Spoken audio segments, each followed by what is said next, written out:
Hello दोस्तों, welcome to our YouTube channel math with Manoj, जहां पर कंपाउंड इंटरेस्ट के काफ़ी कंसेप्ट और क्वेश्चन हम प्रैक्टिस कर चुके हैं। लगभग 4 लेक्चर इससे पहले डाल चुके हैं, तो जो भी नए बच्चे हैं वो चैनल को सब्सक्राइब कर लें और इससे पीछे की वीडियो ज़रूर देख लें, क्योंकि कोई भी चैप्टर सीक्वेंस में ही अच्छे से समझ में आता है।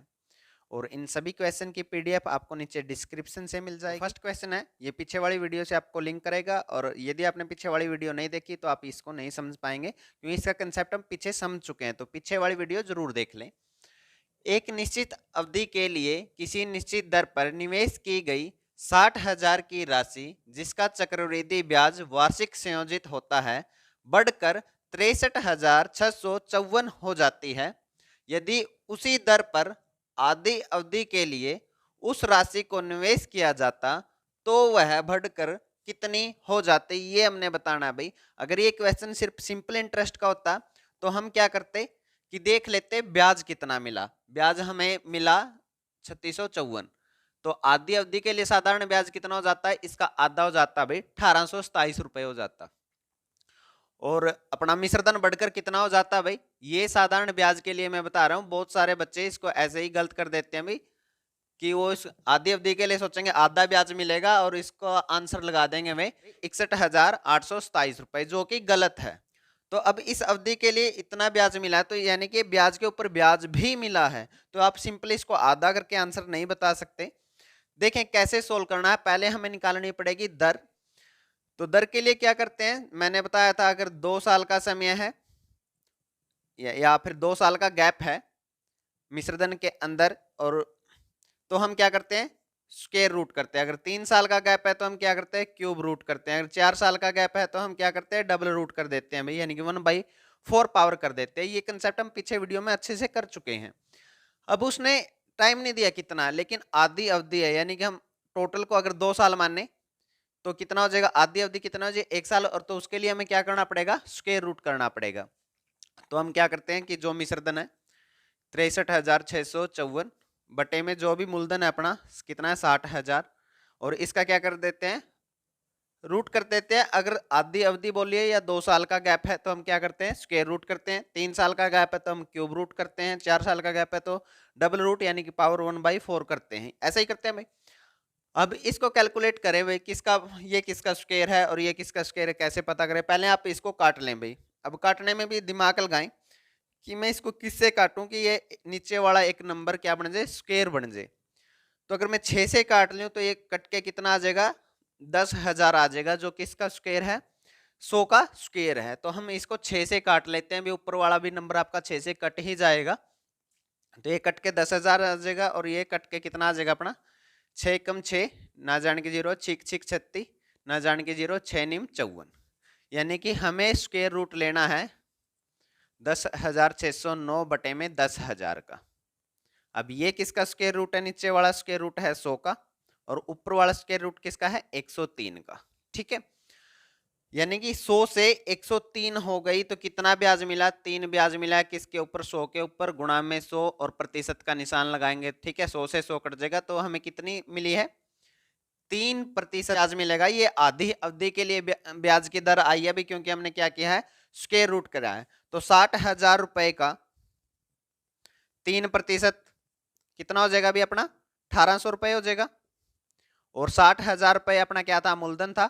तो टोटल अपनी बढ़कर कितनी हो जाएगी, 61,800 रुपए बढ़कर अपनी क्या हो जाएगी, वैल्यू हो जाएगी। 60,000 से बढ़कर कितनी हो जाएगी, 61,800। यानी कि आंसर कौन सा ठीक होगा, ए ऑप्शन। ये गलती बिल्कुल मत करना भाई, यानी कि ब्याज निकाल कर उसका आधा कर दिया। अगर साधारण ब्याज का क्वेश्चन होता तो ये आंसर ठीक होता, लेकिन इसमें क्या है, चक्रवृद्धि ब्याज है, तो ये वाला आंसर ठीक है भाई। तो इसको जरूर ध्यान। क्वेश्चन है अभी देखें, 2400 रुपए एक निश्चित ब्याज की दर से 3 सालों में 3,000 रुपए हो जाते हैं, तो उसी दर से 6 सालों में कितने रुपए हो जाएंगे। ठीक है, इस क्वेश्चन को करने से पहले मैं आपको एक कंसेप्ट बता देता हूं भाई। वैसे ये कोई नया कंसेप्ट नहीं है, मैं ये आप लोगों को पहले भी बता चुका हूं।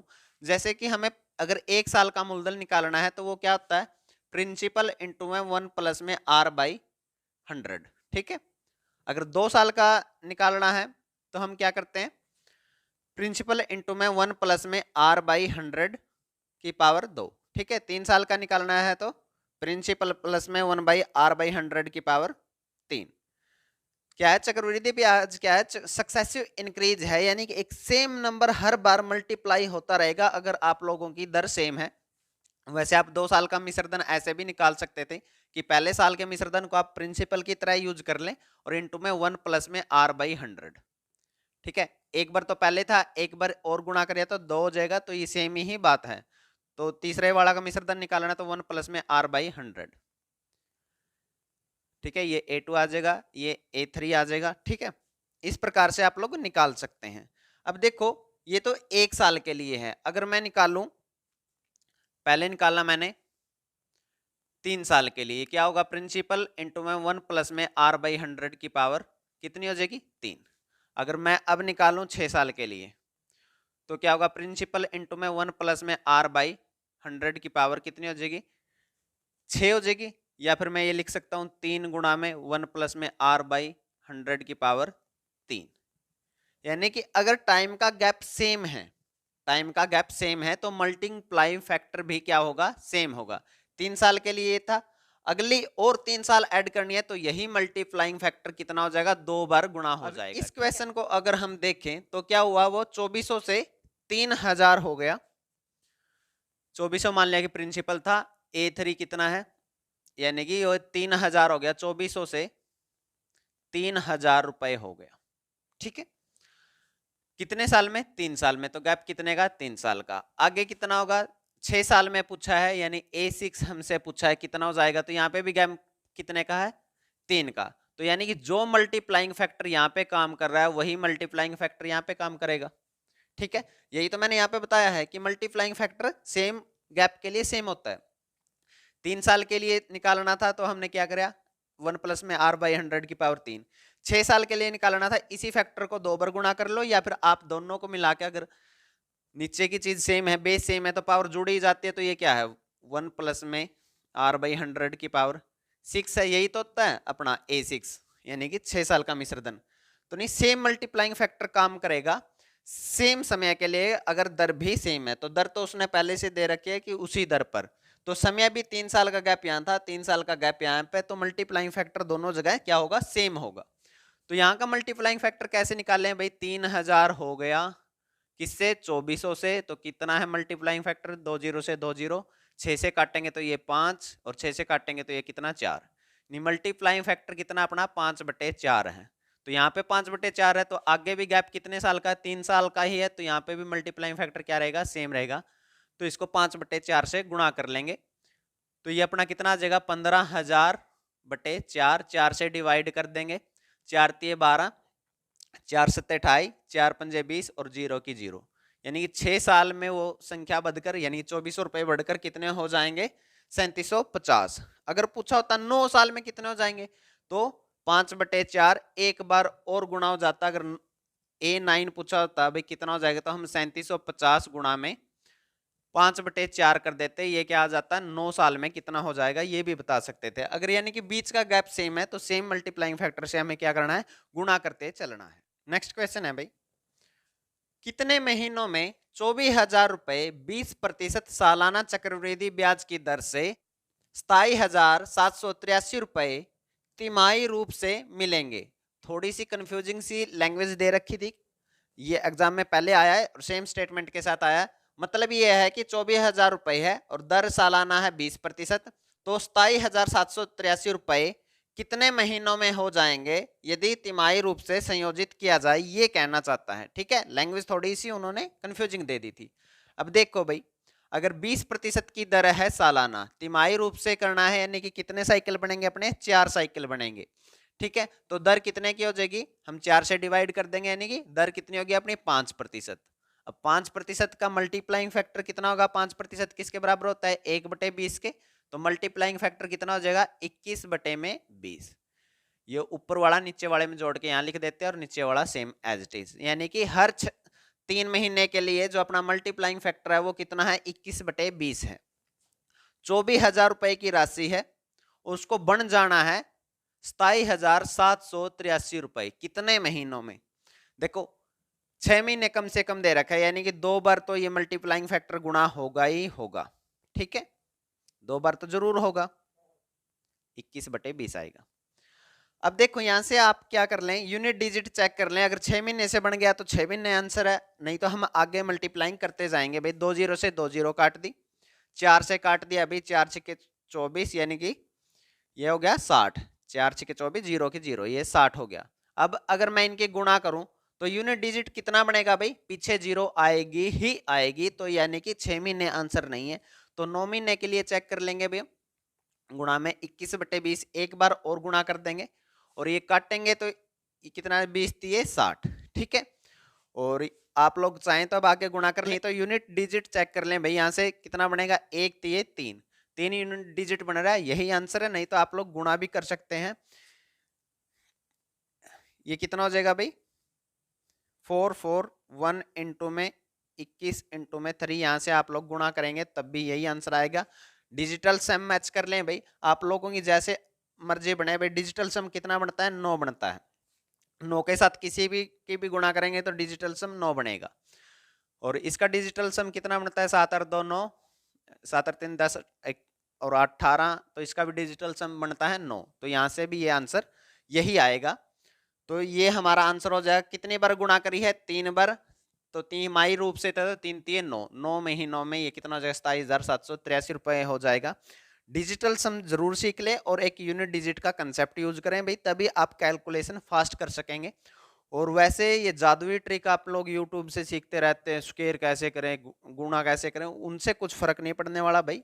ये दो कंसेप्ट अच्छे हैं कैलकुलेशन के लिए, डिजिटल सम और यूनिट डिजिट का यूज, और तीसरा है ऑप्शन का यूज, वो मैं आपको क्वेश्चन में सिखाता रहता हूँ। डिजिटल सम की वीडियो हमने डाल रखी है, आप चैनल पर जाके उसको जरूर देख लें। कोई धन 8 वर्षों में चक्रवृद्धि ब्याज की दर से अपने का 3 गुना हो जाता है, तो कितने वर्षों में यह धन अपने का 243 गुना हो जाएगा। कितना, 243 गुना भाई। सिंपल उसी कंसेप्ट पे बेस्ड है भाई, ये भी मल्टीप्लाइंग फैक्टर वाला। 8 वर्षों में कितना हो गया, 3 गुना हो गया भाई, 3 गुना। पहले बेसिक से बताता हूं, फिर शॉर्टकट भी बता दूंगा भाई। देखो 8 वर्ष का अगर गैप आता है तो वो खुद का कितना हो जाता है, 3 गुना। अगले 8 वर्षों में फिर कितना हो जाएगा खुद का, हर बार मल्टीप्लाइंग फैक्टर कितना था यहाँ पे 3, तो यहाँ पे भी कितना आएगा 3, तो कितना हो जाएगा 9 गुना। फिर अगले 8 वर्षों में कितना हो जाएगा, 27 गुना। उससे अगले 8 वर्षों में कितना हो जाएगा भाई, 81 गुना। और उससे 8 वर्षों में कितना हो जाएगा, 243 गुना। तो कितने वर्ष हो गए भाई, 8 16, 8 3 24, 8 चौके 32 और 8 पंजे 40। तो 40 वर्षों में वो खुद का कितना हो जाएगा, 243 गुना। सेम ईयर थी, सेम दर थी, तो सेम मल्टीप्लाइंग फैक्टर रहेगा। उसी कंसेप्ट पे बेस्ड ये क्वेश्चन है। अब शॉर्ट में कैसे करें, 8 वर्षों में कितने गुना हो गया, 3 गुना, ठीक है।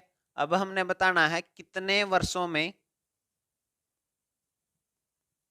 खुद का कितना हो जाएगा, 243 गुना, ठीक है, यही बताना है।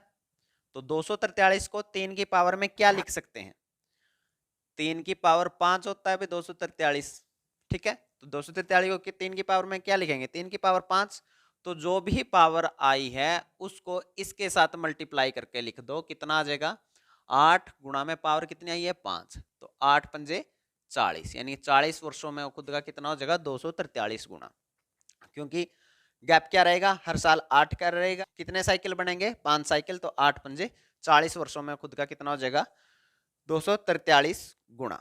एक क्वेश्चन मैं अपनी तरफ से और बताता हूं आप लोगों को। ये वो क्वेश्चन था जो हमने किया था, और ये दो क्वेश्चन इसी हिसाब से समझते हैं। 8 वर्षों में 3 गुना हो गया था, तो 243 बताना था कितने वर्षों में होगा, तो 3 की पावर 5 होता है। इस 5 को इन वर्षों से गुणा कर देते हैं, तो कितने वर्षों में होगा, ये अपने पास आ जाता है 40 वर्षों में। इसमें इसका उल्टा पूछा है, 5 वर्षों में 2 गुना हो जाती है धनराशि, तो 30 वर्षों में खुद का कितने गुना हो जाएगी। 5 वर्षों में कितनी हुई है, 2 गुना, तो कितने, 30 वर्षों में बताना है। तो 30 वर्ष में 5 वर्ष के कितने साइकिल बनेंगे भाई अपने, 6 साइकिल बनेंगे, ठीक है। यानी कि इस वाले को इससे डिवाइड कर दिया, 6 साइकिल बनेंगे, तो कितने गुना हो जाएगी, 2 की पावर 6। 2 की पावर 6 कितना होता है भाई, 64। तो ये कितने गुना हो जाएगी, 64 गुना। या फिर आप ऐसे भी कर सकते थे कि पहले 1 थी, 5 वर्ष में कितनी होगी, 2 गुना होगी, 2 से गुणा कर दी, ठीक है। अगले 5 वर्ष में फिर से 2 से गुणा कर देंगे, कितनी हो जाएगी 4 गुना। अगले 5 वर्ष के लिए फिर 2 से गुणा कर देंगे, कितनी हो जाएगी 8 गुना। अगले 5 वर्ष के लिए फिर से 2 से गुणा कर देंगे, कितनी हो जाएगी 16 गुना, ठीक है। कितने हो गए अपने साल, 20 साल हो गए। आगे फिर 2 से गुणा कर देंगे 5 साल के लिए, कितने हो जाएगी 32 गुना। आगे फिर 2 से गुणा कर देंगे 5 साल के लिए, कितने हो जाएगी 64 गुना, ठीक है। तो कितने साल हो गए, 5, 10, 15, 20, 25, 30 साल के लिए बताना था, कितनी होगी 64 गुना। चाहे तो ऐसे भी कैलकुलेट कर सकते हैं, लेकिन ये थोड़ा सा टाइम कंज्यूमिंग है। अब डायरेक्ट कर सकते हैं कि 5-5 साइकिल के कितने साइकिल बनेंगे, 6 साइकिल बनेंगे। तो जो भी जितने भी गुणा हुई थी उसकी पावर में वो लिख देंगे हम, ठीक है। 7 साल में 4 गुणा हो जाती है, 64 गुना कितने साल में हो जाएगी। अब 64 को 4 की पावर में क्या लिख सकते हैं, 4 की पावर 3। तो हम क्या करेंगे, 7 के साथ 3 के गुणा कर देंगे, यानी 21 वर्षों में वो खुद का कितनी हो जाएगी 64 गुना हो जाएगी। तो ऐसे क्वेश्चन को इस प्रकार से आप सोल्व। नेक्स्ट क्वेश्चन है, बहुत ही इंपॉर्टेंट क्वेश्चन है भाई, ध्यान से समझे। 1105 रुपए को ए और बी के बीच इस प्रकार बांटा जाता है कि ए के 5 साल का मिश्रधन व बी के 7 साल के मिश्रधन के बराबर है। यदि चक्रवृद्धि ब्याज की दर 10% है तो ए को कितना धन मिला था, ये हमने बताना। पहले मैं इसको सिर्फ बेसिक से बताऊंगा, फिर आपको शॉर्टकट बता दूंगा भाई। देखो, अगर उसको ए को ए रुपए मिले थे, मिश्रधन क्या होगा, ए के 5 साल का मिश्रधन क्या होगा, ए इंटू में 1 प्लस आर बाई 100, आर अपना 10 है बटे 100 की पावर कितनी 5, ठीक है। और बी के लिए मिश्रधन क्या होगा, बी रुपए मिले थे उसको, ठीक है। 1 प्लस में आर अपनी कितनी है 10 बटे में 100, इसकी पावर कितनी है 7, क्योंकि 7 साल का मिश्रधन है, ठीक है। अगर मैं यहां से a बाई बी निकाल लू, a b इस साइड आके डिवाइड में हो गया, ये हो जाएगा।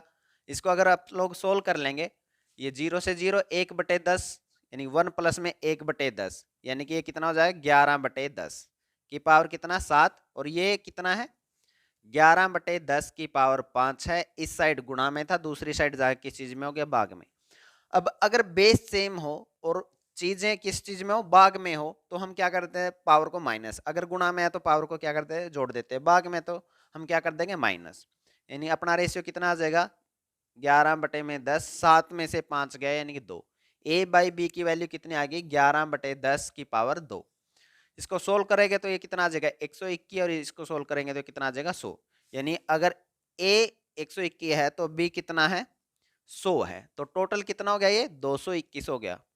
और टोटल अपने को दिया कितना था 1105, तो 221 की वैल्यू 1105 है, तो एक की वैल्यू कितनी आ जाएगी 1105 बटे में 221, काटोगे तो ये कट के कितना आ जाएगा आप लोगों का 5 आ जाएगा, एक की वैल्यू 5 है।